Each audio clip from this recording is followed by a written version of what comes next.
Hi అండి, నమస్తే. బాగున్నారా? నేనైతే చాలా బాగున్నా. మీరు కూడా బాగుండాలని కోరుకుంటున్నాను.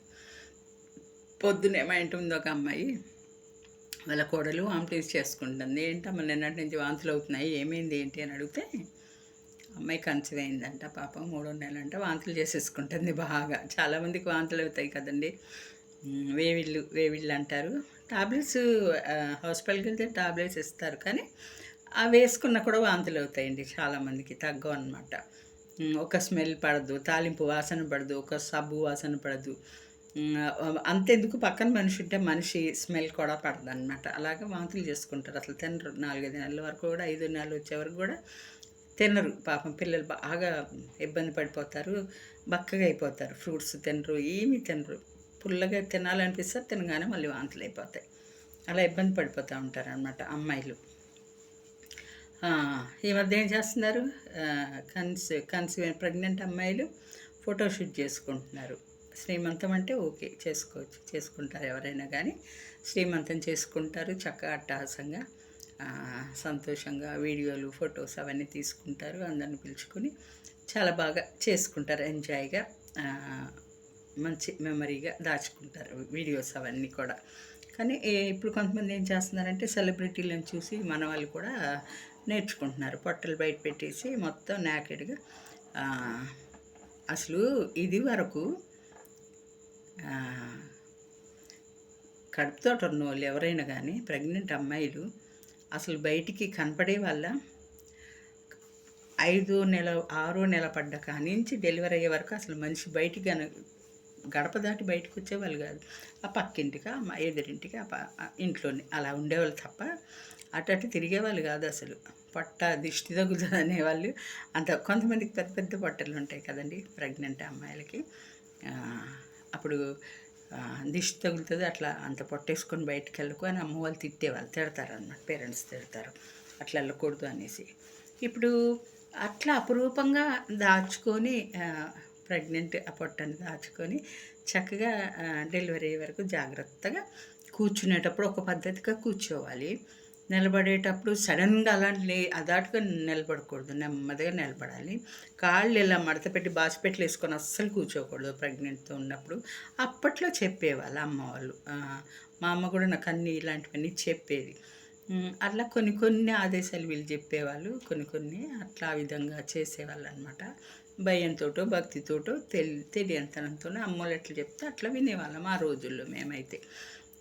ఇప్పుడు అలా కాదు. ఇప్పుడు పిల్లలు చాలా తెలివిగా ఉన్నారు. ప్రెగ్నెంట్గా ఉన్న పిల్లలు తెలివిగా ఉన్నారు. చక్కగా ఫోటోలు తీసుకుంటారు, వీడియోలు తీసుకుంటారు. ఇక్కడ వరకు బ్లౌజ్ వేసేసుకుంటారు, కింద నుంచేమో పెట్టికోట్ ఏది వేసేసుకుంటారు, డ్రెస్ లాంటిది ఏది వేసుకుంటారు. ఈ మధ్యలో ఇదంతా ఓపెన్గా పొట్ట మాత్రం ఇట్లా పెట్టుకుంటారు, కనపడుతూ ఉంటుంది పొట్టలాగా. పొట్ట మీద ఏ క్లాత్ ఉండదు, ఏ అచ్చాదన ఉండదు. పొట్ట మీద పొట్ట ఇలా బహిరంగ కనపడుతూ ఉంటుంది, బొడ్డు ఇలా కనపడుతూ ఉంటుంది. అసలు చూస్తుంటే అసలు నిజంగా సిగ్గుగా ఉంటుందండి. చూసే వాళ్ళకి చాలా సిగ్గుగా ఉంటుంది. ఈ రోజుల్లో అంత ఓపెన్ అయిపోయారు పిల్లలు, అంత ఓపెన్ అయిపోయారు. తల్లిదండ్రులు చెప్పినా వినట్లేదు. కొంతమంది తల్లిదండ్రులు వాళ్ళు కూడా వీళ్ళ దారిలోకి వెళ్ళిపోయి ఇది ఫ్యాషన్ అనుకుంటున్నారు. అసలు నిజంగా ఎన్ని దారుణాలండి ఈ రోజుల్లో. ఇవన్నీ చూస్తున్నాము. ఎవరో పెద్దవాళ్ళు చెప్పినా వినరు. వినని పిల్లలు ఉంటారు. కొంతమంది వింటారు. అయినా ఇది ట్రెండింగ్, ఇప్పుడు ట్రెండింగ్ అమ్మ. ఇప్పుడు ఇది స్టైల్, అది ఇది అంటే పొట్ట బయట పెట్టుకొని ఆచ్ఛాదన లేకుండా, ఏ క్లాత్ కూడా ఏది లేకుండా పైన పొట్టలా పెట్టుకొని ఇలా ఫోటోలు దిగడం, ఇలా చూపించుకోవడం, అదంటే ఫ్యాషన్ అంట. చాలామంది అలా చేస్తున్నారు. మరేమో ఫ్యాషన్ ఏమో నాకైతే తెలియదు, కానీ నాకెందుకు అస్సలు నచ్చదు. ఆడపిల్లలు అలా పొట్ట బయట పెట్టి చూపించడం, అదొకటి. తర్వాత మళ్ళీ డెలివరీ అయిన వెంటనే పిల్లల్ని వీడియోలు తీసేయడం, ఫోటోలు తీసేయడం. అవి ఆ కరెంటు, ఆ ఫోటోలు, ఆ ఫ్లాషు, ఆ లైట్లకి పిల్లల శరీరానికి, అప్పుడే పుట్టిన పిల్లలకి కళ్ళకి కానీ శరీరానికి కానీ ఏమైనా ఎఫెక్ట్ ఉంటుందేమో అని నాకు అనిపిస్తూ ఉంటుంది. నాకైతే తెలీదు అంతగా, కానీ నేను అనుకుంటూ ఉంటాను ఆ లైటింగు, అవి అన్నీ ఫ్లాషు పిల్లల శరీరాలకి ఏమైనా ఎఫెక్ట్ అవుతుందా ఏంటి, ఎట్లా ఫోటోలు అవి తీసుకుంటారు వీళ్ళు పుట్టిన వెంటనే. అనేసి కూడా నాకు అనిపిస్తూ ఉంటుంది. అవన్నీ జరుగుతున్నాయి, ఇప్పుడు చూస్తున్నాము. అట్లా ఈ రోజులు చాలా మారిపోయాయండి. ఆ రోజులకి ఈ రోజులకి, నక్కకి నాగలోకానికి ఉన్న పెద్దోళ్ళ మాటలో చెప్పాలంటే, మన అమ్మల భాషలో చెప్పాలంటే, నక్కకి నాగలోకానికి ఉన్నంత తేడా ఉంది ఆ రోజులకి ఈ రోజులకి. అవునంటారా కాదంటారా కదండి. తర్వాత డెలివరీ అయిన తర్వాత మళ్ళీ పథ్యం, అప్పటి వాళ్ళకి పథ్యం ఉండేది. ఎలాంటి పథ్యం అంటే తెలంగాణలో ఒక రకం పథ్యాలు, ఆంధ్రాలో ఒక రకం పథ్యాలు. మేము ఆంధ్ర వాళ్ళం కాబట్టి ప్రస్తుతం తెలంగాణలో ఒక 40-50 ఏళ్ళ నుంచి తెలంగాణలో ఉన్న ఆంధ్ర వాళ్ళమే. మా పేరెంట్స్ ఎప్పుడో ఇటు ఉద్యోగాల రీత్యా ఇక్కడే ఉంటున్నారు కాబట్టి మేము తెలంగాణలోనే ఉంటాను. పుట్టడం, పెరగడం, చదువులు, పెళ్ళిళ్ళు మొత్తం అన్నీ మా ఇక్కడే. అయితే అలవాట్లు మాత్రం పథ్యాలు అవి పెద్దమ్మలు రావడం, అమ్మమ్మలు రావడం, ఆ మామయ్యలు వాళ్ళు రావడం, పథ్యాలు చేపించడం మాత్రం మొత్తం తిండి పరంగా ఆంధ్రావే మావి.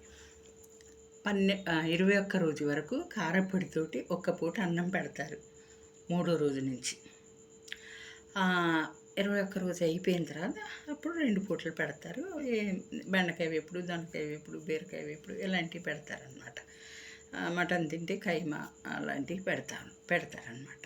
ఇంకా అంతకుమించి ఇంక వేరే ఏమి కొన్ని తినకూడని ఉంటాయి కదా, వంకాయ, గోంగూర, ఎండు చేపలు అలాంటివి పెట్టరనమాట.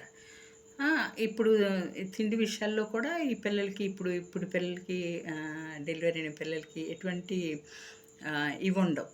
తిండి విషయాలు కూడా మన నచ్చింది తినేస్తున్నారు, నచ్చింది తాగుతున్నారు, నచ్చినట్టు ఉంటున్నారు. బాలింతలు కూడా కనీసం చెవుల్లో ఆ రోజుల్లో చెవుల్లో బాలింతలు డెలివరీ అయిన వెంటనే సిజేరియన్ కాకపోతే నార్మల్ డెలివరీ అయిన వాళ్ళకి నడికట్టేసేవాళ్ళు. నడుముకు బలంగా ఉండాలి, నడుముకు బలం ఉండాలంట. నడికట్టు టవల్ అన్నా ఏదైనా క్లాత్ అన్నా ఇలా మెలిపెట్టి దాన్ని నడుముకి గట్టిగా కట్టేస్తారనమాట. అది నడికట్టు, నడుముకి బలం డెలివరీ అయిన వాళ్ళకి. కట్టేవాళ్ళు చెవుల్లో దూదులు పెట్టేవాళ్ళు. చల్లగా లోపలికి వెళ్ళకూడదు, చెవుల్లో నుంచి తలపోటు వస్తుందని దూదులు పెట్టేవాళ్ళు. ఇంత దూదు ఉండలు చెవుల్లో పెట్టేవాళ్ళు. చెప్పులు, కాళ్ళకి చెప్పులు. ఆ రోజుల్లో చెప్పులు లేకుండా గచ్చు మీద కానీ నేల మీద కానీ కాలు పెట్టకూడదు, వాతం చేస్తుంది అనేవాళ్ళు. అన్నీ ఆ రోజుల్లో జాగ్రత్తలండి. తల్లికి బిడ్డకి. ఇప్పుడు తల్లి బాగుంటేనే కదా బిడ్డ కూడా ఆరోగ్యంగా ఉంటుంది, పాలు తాగుతుంది. కాబట్టి అప్పుడు పాలు ఇచ్చేవాళ్ళం. అమ్మ వాళ్ళు పాలు ఇచ్చారు మాకు, మేము మా బిడ్డలకు పాలు ఇచ్చుకున్నాం చక్కగా. తల్లిపాలు ఎంత శ్రేష్టం అండి. పోతపాలు పడుతున్నారు చాలామంది. ఇప్పుడైతే తల్లిపాలు కొంతమంది ఇస్తున్నారు ఈ రోజుల్లో. ఇప్పుడు కొంతమంది తెలుసుకున్నారు, ఈ జనరేషన్లో ఇప్పుడు కొంతమంది తెలుసుకొని తల్లిపాలు ఇస్తున్నారు బిడ్డలకి మంచిది అని. చాలామంది మాత్రం ఇవ్వట్లేదు అనమాట. తల్లిపాలు తాగిన బిడ్డలకిను తర్వాత పోతపాలు తాగిన బిడ్డలకి ఎంత తేడా ఉంటుందండి, ఆరోగ్యపరంగా కానీ ఎదుగుదల పరంగా కానీ కదా. అట్లా ఆ విధంగా పథ్యం చేసి చానాళ్ళు ఒక 3 నెలల వరకు అలాంటి పథ్యాలు అయితే చేయించేవాళ్ళు అమ్మ వాళ్ళు. అందుకని 3 నెలల వరకు పుట్టింట్లో పెట్టుకుంటారు ఇలాంటి పథ్యాలు. ఇవన్నీ జాగ్రత్తగా ఉండాలి. అత్తగారిలో కుదరదు కాబట్టి అమ్మగారింటికాడే ఇలాంటివి ఉండాలి. కొంచెం కొద్దిగంత పిల్లలు కూడా, ఆడపిల్లలు కూడా అమ్మ వాళ్ళ మాట, పెద్దవాళ్ళ మాటలు వింటే ఇలాంటి విషయాల్లో పిల్లలు చక్కగా వాళ్ళు కూడా ఏ అనారోగ్యాలు పాలవ్వకుండా పథ్యాల విషయంలో కానీ తిండి విషయంలో కానీ ఏది పడితే అది తినకూడదు. పసిపిల్లలు ఉన్న వాళ్ళు ఆకుకూరలు అసలు తినొద్దు అంటారు నిజంగా. ఎందుకంటే పిల్లలకి విరోచనాలు పట్టుకుంటాయి, గ్రీన్గా వెళ్తారు పిల్లలు, మోషన్స్ పట్టుకుంటాయి అనేసి. అట్లా కొన్ని రకరకాల పదార్థాలు కొన్ని తినేవి ఉంటాయి, కొన్ని తినని ఉంటాయి. చెప్పినట్లు అమ్మోళ్ళు చెప్పినట్టు ఉంటే ఆరోగ్యం కాపాడుకోవచ్చు, తల్లి బిడ్డ క్షేమంగా హాయిగా ఉండొచ్చు. ఏమంటే చెప్పాలంటే బోల్డ్ అని మాటలు ఉన్నాయండి నా దగ్గర. ఇంకో వీడియోలో అయితే చెప్తాను. ఈ వీడియో మీకు నచ్చిందా? నచ్చితే ఒక లైక్ అయితే ఇవ్వండి, నా ఛానల్ సబ్స్క్రైబ్ చేసుకోండి. ప్రస్తుతానికి కామెంట్లు అయితే పెట్టండి. నా వీడియోస్ మీకు ఎలా నచ్చాయా, నచ్చలేదా, లేకపోతే నేను ఏమైనా తప్పుగా మాట్లాడుతున్నానా, మీకు నచ్చని అంశం ఏంటి, మీకు నచ్చని మాటలు ఏంటి, అది కామెంట్ రూపంలో మీరు పెడితే దానికి నేను ఆన్సర్ అయితే ఇస్తాను. మీకు ఎలాంటి వీడియోలు కావాలో కూడా చెప్తే అలాంటి వీడియో నేను చేస్తాను. ఓకేనా అండి? ఖచ్చితంగా సబ్స్క్రైబ్ అయితే చేసుకోండి, నా ఛానల్ సపోర్ట్ చేయండి. ఓకేనా? Thank you.